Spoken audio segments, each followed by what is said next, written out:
अब सभी लोग परीक्षा देके निकल गए होंगे।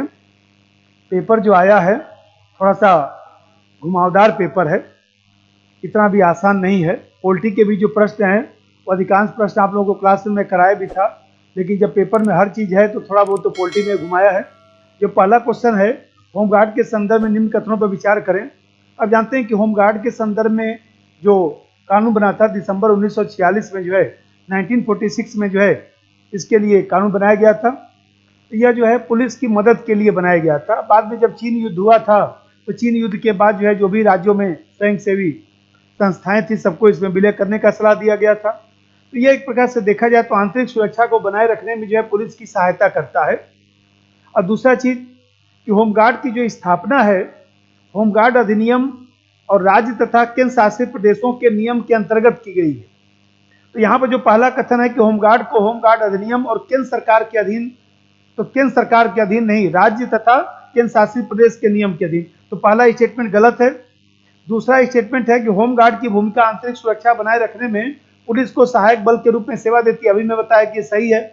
तीसरा है अंतर्राष्ट्रीय सीमा तटीय क्षेत्रों में घुसपैठ रोकने के लिए कुछ राज्यों में सीमा विंग होमगार्ड बटालियन स्थापित किया गया है, ये सही बात है। कारण क्योंकि आप जानते हैं कि सीमावर्ती राज्यों में जो है अभी फिलहाल वर्तमान में देखा जाए तो 18 बटालियन काम कर रहा है। और यहाँ पर जो है जैसे गुजरात में है, राजस्थान में है, असम में है, मेघालय में है, त्रिपुरा में है, पश्चिम बंगाल में है, पंजाब में है, तो 7 राज्यों में जो है ये कार्य कर रहा है। तो तीसरा स्टेटमेंट भी सही है। तो यहाँ पर देखा जाए तो केवल लिखा है कि उपयुक्त में से कितने कथन सही है, कौन सा कथन सही नहीं, कितने कथन सही है। तो केवल जो है 2 कथन सही हो गया, 1 कथन गलत हो गया, 2 और 3 सही हो गया। तो आंसर क्या होगा? बी आंसर होगा। दूसरा प्रश्न है कि भारत के संदर्भ में निम्न कथनों निम्न युग्मों पर विचार करें। तो जो पहला लिखा है शासकीय गुप्त बात अधिनियम 1923, तो देखिए गुप्त बात अधिनियम का उद्देश्य जो लिखा गया है यह सुनिश्चित करना है कि देश की अखंडता और एकता को अक्षुण्ण बनाए रखने के लिए जिन बातों को गुप्त रखना आवश्यक है उसे गुप्त रखा जाए। अब इसका इंटरप्रिटेशन यदि किया जाएगा तब तो मान लीजिए कुछ भी निकल सकता है, लेकिन डायरेक्ट देखा जाए तो ये पहला वाला स्टेटमेंट गलत है। दूसरा जो स्टेटमेंट है भारतीय साक्ष्य अधिनियम 1972 किसी पुलिस अधिकारी या सैनिक अधिकारी के ड्यूटी में तैनात होने के दौरान जानबूझकर उन्हें गुमराह करना अन्यथा उनके साथ हस्तक्षेप करना। तो आप जानते हैं कि साक्ष्य अधिनियम में जो है मौखिक साक्ष्य और दस्तावेजी साक्ष्य 2 तरह के साक्ष्य की बात होती है, और धारा जो है 9 में इसका उल्लेख भी किया गया है। तो ये भी स्टेटमेंट गलत है। और तीसरा जो है आयुध अधिनियम 2019 अभी खूब चर्चा में रहा, आपको ध्यान होगा।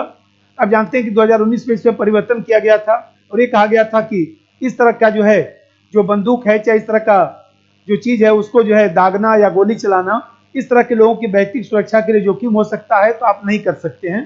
तो ये हमारे यहाँ 2019 में जोड़ा गया, तो तीसरा सही है। उपयुक्त में से कितने कथन सही हैं? तो केवल 1।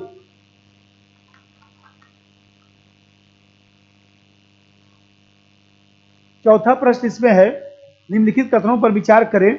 इजराइल ने कुछ अरब राज्यों के साथ राजनयिक संबंध स्थापित किया है। आपको ध्यान होगा कि खूब चर्चा में रहा है, हम क्लास में भी IR में इसको पढ़ाए थे। तो यह कथन सही है क्योंकि आप जानते हैं कि सऊदी अरब तमाम देशों के साथ उसने अपना राजनयिक संबंध स्थापित कर लिया है।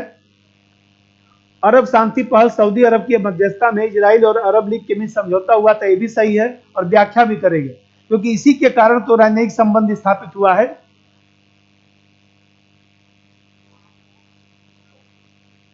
G20 के बारे में प्रश्न है कि G20 समूह मूल रूप से स्थापना वित्त मंत्री और केंद्रीय बैंकों के गवर्नर द्वारा अंतर्राष्ट्रीय आर्थिक और वित्तीय मुद्दों पर चर्चा के मंच के रूप में किया गया था।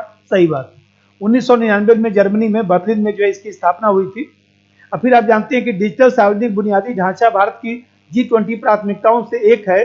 तो मार्च 2023 में सरकार ने जो है इस तरह की प्राथमिकता को तय किया। तो ये भी कथन सही है, 1 और 2 दोनों सही होगा, सी आंसर होगा इसका। अगला प्रश्न है, जो भी पॉलिटी IR के प्रश्न आए हुए हैं उन्हीं प्रश्नों पर मैं चर्चा करूंगा और फिर जो है उन प्रश्नों को जो चर्चा किया जाएगा तो आपको ये भी ध्यान रखना है कि उसकी व्याख्या हम लोग ज़्यादा बोल नहीं सकते हैं, क्योंकि जो है पहले आंसर बता दिया जाए और फिर उसमें जहाँ जहाँ उपयुक्त व्याख्या है वो मैं बोल दूंगा, बाकी तो क्लास में मैं पढ़ाता ही हूँ। भारत की ध्वज संहिता 2002 के अनुसार भारत के राष्ट्रीय ध्वज के बारे में निम्न कथनों पर विचार करें। तो पहला जो स्टेटमेंट है, भारत के राष्ट्रीय ध्वज का एक मानक माप 600 मिलीमीटर गुणे 400 मिलीमीटर है।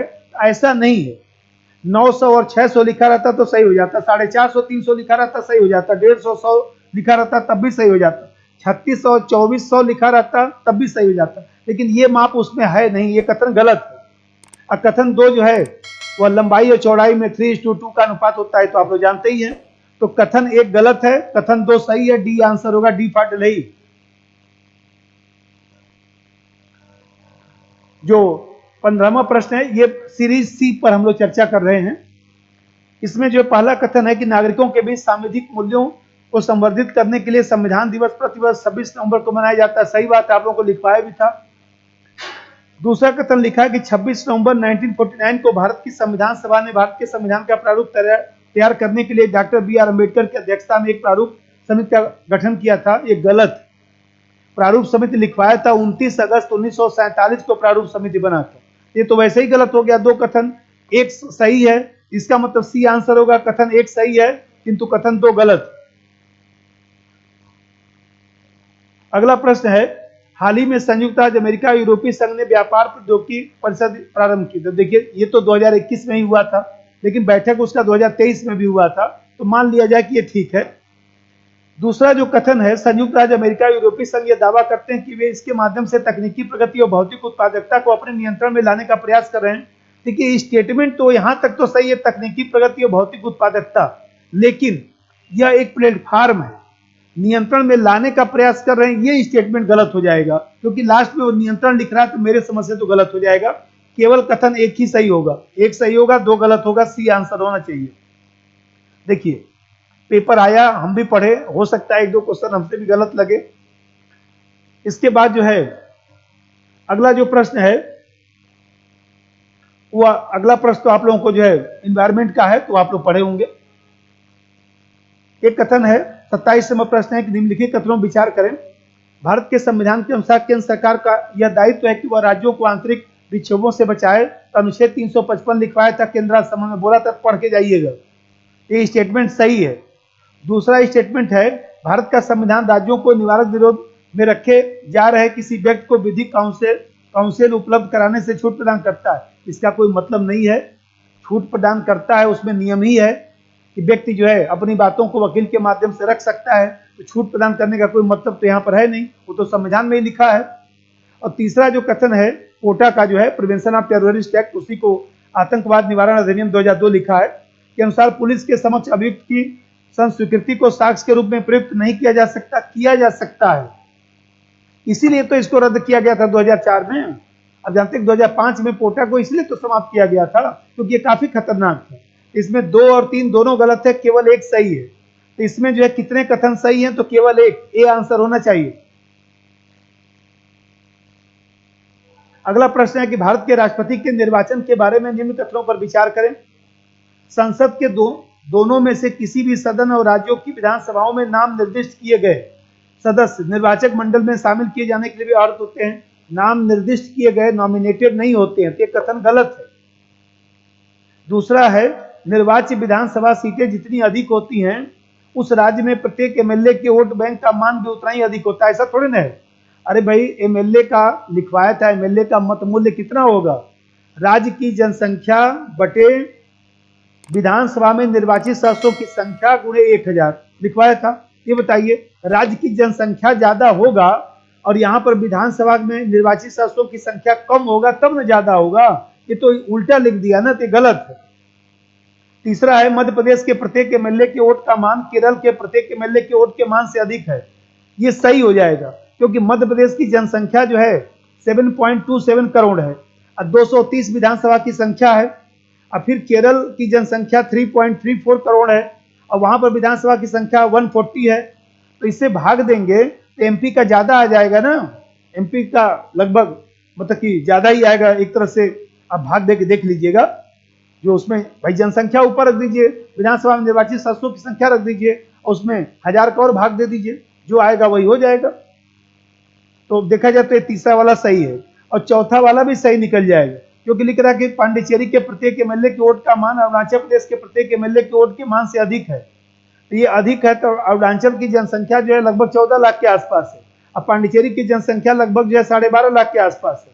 तो आप देख रहे हैं अरुणाचल के विधानसभा की संख्या जो है 60 है और यहाँ पर पांडिचेरी में 30 है। ये बताइए, जनसंख्या बराबर है तो जिसका जो है वह सीट जो है कम है उसी का तो वोट बैंक ज्यादा हो जाएगा। तो यहाँ पर जो है पांडिचेरी का वोट बैंक जो है ज्यादा हो जाएगा। 4 नंबर सही है। यहाँ पर कह रहा है कि उपयुक्त में से कितने कथन सही हैं, तो केवल 2 कथन सही है। इसमें बी आंसर होना चाहिए। और ये तो आप लोगों को टेस्ट में भी दिया था। निम्नलिखित में से किस एक्ट द्वारा बंगाल के गवर्नर जनरल को भारत के गवर्नर जनरल के रूप में माना गया? 1833 का अधिनियम, विलियम बेंटिंग। खूब रटे हैं आप लोग।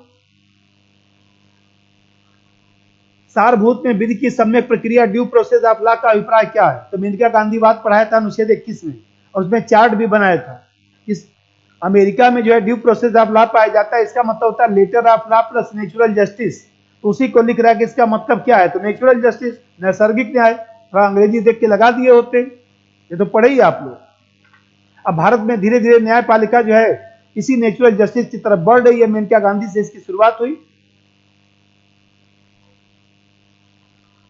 अगला प्रश्न है, भारत में दैनंदिन जेल प्रशासन के लिए जेलों अनुरक्षण राज्य सरकारें अपने नियम और विनियमों से करती हैं। तो देखिए ये बात सही है, क्योंकि जेल राज्य सूची का विषय लिखवाया भी था आप लोगों को। और दूसरा कथन वही लिखा कि जेल का नियंत्रण जेल अधिनियम 1899 नहीं 1894, यहाँ पर गलत लिख दिया गया, 1894 है, पेपर में भी 1894 में टाइप करने में गलत हुआ है। तो 1894 द्वारा किया जाता है, सही बात है, जिससे जेल का विषय स्पष्ट रूप से प्रांतीय सरकारों के नियंत्रण में रहा है, सही बात। दोनों कथन सही है, व्याख्या भी करेगा, ये होगा आंसर। भाई इसी के कारण तो ऊपर वाला है, जब जेल राज्य सूची का विषय है तभी तो जो है जेल प्रशासन के लिए राज्य सरकार जो है नियम विनियम का निर्धारण कर सकती है। अगला प्रश्न देखिए, निम्नलिखित में से कौन सा कथन किसी देश में संविधान के मुख्य प्रयोजन का सर्वोत्तम रूप से प्रतिबिंबित करता है? बताइए। खूब पहले दिन ही बताता हूं, सरकार की शक्ति को परिभाषित करना, सीमाबद्ध करना, इसीलिए तो संविधान है। और जो बाकी लिखा है वो उतना अच्छा नहीं है, क्योंकि मैं आप लोगों को जब पढ़ाता हूं तो पहले दिन ही इसको बताता हूं कि सरकार की शक्ति को सीमित करना। सरकार की शक्ति को सीमित करने के लिए क्या दिया गया? मूल अधिकार लिखा गया। सरकार के कार्य करने के लिए डीपीएसपी तत्व लिखा गया। आप देख रहे हैं, शक्ति को परिभाषित करना और सीमाबद्ध करना, तो ये सी आंसर जो है ज्यादा एक्यूरेट होगा। भारत में निम्नलिखित में से किस संविधान संशोधन के लिए व्यापक रूप से यह माना गया कि उसे मूल अधिकारों की न्यायिक व्याख्या को अभिभूत करने के लिए अधिनियमित किया गया, इनेक्ट किया गया? प्रथम संविधान संशोधन होना चाहिए, क्योंकि यहाँ पर वहीं से न्यायिक पुनरावलोकन शुरू होता है। चंपाकर दुराई राजनवाद हो चाहे शंकरी प्रसादवाद हो, तो सबकी जड़ यहीं से शुरू होती है, प्रथम संविधान संशोधन। तो ये प्रथम संविधान संशोधन ही आंसर होना चाहिए, ये होगा आंसर। भारत के निम्नलिखित निकायों संगठनों पर विचार करें। राष्ट्रीय पिछड़ा आयोग बताया भी था। 102वां संविधान संशोधन द्वारा अनुच्छेद 338 भी जोड़ा गया और उसी में इसको जो है संवैधानिक दर्जा दिया गया। बाकी राष्ट्रीय मानवाधिकार आयोग कानूनी संस्था है, विधि आयोग पढ़ाया था, कानूनी संस्था है, उपभोक्ता निवारण आयोग विधिक संस्था है। आप देख रहे हैं कि पूछ रहा है कि कौन सा संवैधानिक संस्था है, तो केवल एक ही तो होगा। उपयुक्त में से कितने संवैधानिक निकाय है? तो केवल एक, ये आंसर होगा। अगला प्रश्न है, निम्न कथनों पर विचार करें। भारत के राष्ट्रपति का निर्वाचन भारत के उच्चतम न्यायालय द्वारा शून्य घोषित कर दिया जाता है। ऐसे विनिश्चय की तिथि से पूर्व राष्ट्रपति के पद के कर्तव्यों के निष्पादन में राष्ट्रपति के द्वारा किए गए सभी कृत्य अविधिमान्य होंगे। अविधिमान्य नहीं, विधिमान्य होंगे, ये गलत है। दूसरा कथन है, भारत के राष्ट्रपति पद के लिए निर्वाचन इस आधार पर मुतल्लित किया जा सकता है कि कुछ विधानसभाएं विघटित हो गई हैं और उनके निर्वाचन अभी शेष है। आप जानते हैं, आप लोग को पढ़ाते समय लिखवाया था कि संविधान संशोधन करके स्पष्ट रूप से लिख दिया गया है, यदि किसी राज्य की विधानसभा विघटित है या कुछ सीटें खाली हैं तो राष्ट्रपति का चुनाव नहीं टाला जाएगा। तो यहाँ पर लिख रहा है कि निर्वाचन अभी शेष है, विघटित हो गई है, तो यहाँ पर लिख रहा है कि मुलतवी किया जा सकता है। ऐसा कुछ नहीं है, चुनाव होगा, पुराने लोग आकर मतदान करेंगे। एक ये भी कथन गलत है। तीसरा है, कोई विधेयक भारत के राष्ट्रपति को प्रस्तुत किए जाने पर संविधान द्वारा विहित की गई समय सीमा के अंदर राष्ट्रपति को अपनी अनुमति देनी होती है। कहीं पर भी समय सीमा नहीं लिखा गया है, रोज बोलता था क्लास में आप लोगों को। तो इसमें कितने कथन सही हैं? कोई नहीं, डी होगा आंसर। भारतीय संसद में वित्त विधेयक धन विधेयक के संदर्भ में निम्न कथनों पर विचार करें। तो देखिए, वित्त विधेयक धन विधेयक अंतर कराया था। लोकसभा वित्त विधेयक को राज्यसभा में भेजती है तो राज्यसभा उस विधेयक को संशोधित और अस्वीकृत कर सकती है, सही बात है। वित्त विधेयक अनुच्छेद 117(1) और अनुच्छेद 117(3) दोनों पढ़ाया था। 110 के तहत जो है धन विधेयक है। तो यहाँ पर मैं बताया था कि वित्त विधेयक का मतलब साधारण विधेयक की तरह, यदि लोकसभा ने पारित कर दिया, राज्यसभा चाहे तो उसको अस्वीकार कर सकती है, चाहे तो संशोधित कर सकती है। और फिर मान लीजिए कोई समस्या होता है तो संयुक्त बैठक भी हो सकती है, लिखवाया था आप लोगों को। दूसरा कथन है जब लोकसभा, ये कथन क्या हो गया? सही है पहला वाला कथन। जब लोकसभा धन विधेयक को राज्यसभा में भेजती है तो राज्यसभा उस विधेयक को संशोधित और स्वीकृत नहीं कर सकती, वह केवल अनुशंसा कर सकती है। तो धन विधेयक के संदर्भ में रिकमेंडेशन लिखवाया हूं, कॉपी में देखिएगा। अनुशंसा कर सकती है, संशोधित और अस्वीकार नहीं कर सकती, ये स्टेटमेंट लिखवाया हूं, ये भी सही है। तीसरा है लोकसभा और राज्यसभा के बीच असहमति होने पर धन विधेयक के लिए कोई संयुक्त बैठक नहीं होती, किंतु वित्त विधेयक के लिए संयुक्त बैठक आवश्यक होती है, मैंडेटरी नहीं है। जरूरत पड़ने पर सरकार संयुक्त बैठक करा सकती है, लिख रहा है कि आवश्यक होता है, इसलिए गलत हो जाएगा। संयुक्त बैठक आवश्यक थोड़े ना है, सरकार की इच्छा। एक बार मोदी साहब ने कहा भी था कि यदि हमारा बजट पारित होता है, विनियोग विधेयक बनाया जाता है और इस तरह से राज्यसभा में नहीं था, तो उन्होंने कहा था कि हम संयुक्त बैठक करा सकते हैं। तो वही चीज पूछा है, तो 3 नंबर ये आवश्यक होती है, ये ठीक नहीं है, ये गलत हो जाएगा। तो इसमें कितने कथन सही हैं? तो केवल 2 ही कथन सही है, बी होगा आंसर।